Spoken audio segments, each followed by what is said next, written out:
আজকে আমি খাসির মাংস দিয়ে তেহারি রান্না করব। তার জন্য ইউটিউব ফলো করা রাখছি আমার, কারণ হচ্ছে আমি কখনো খাসির মাংস রান্না করি নাই, এই প্রথমবার আমার জীবনে খাসির মাংস রান্না করতেছি, সে তাও আবার তেহারি, খাসির মাংসের তেহারি।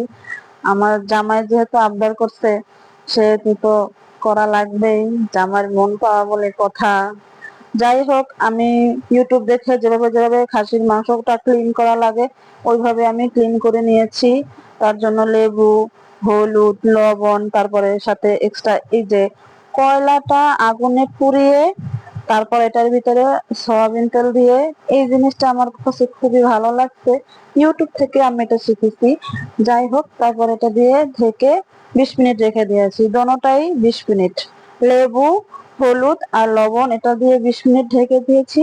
তারপরে হচ্ছে টক দই দিয়ে আর ওই কয়লার ধোয়াটা দিয়ে এটা দিয়েও 20 মিনিট আমি ম্যারিনেট করেছি। তারপর আর কি তেহারির মশলাটা দিয়ে তারপর যেভাবে রান্না করতে হয় আর সেভাবে আমি রান্না করতেছি বা করেছি। এখন জামাই যেহেতু খেতে চাইছে, সেহেতু তো তার আবদার রাখতেই হবে।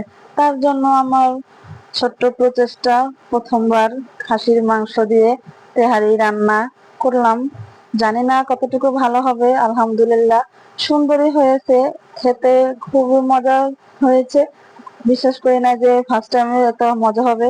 তা আমি বোম্বা মরিচ দিয়ে খেতে বসেছি।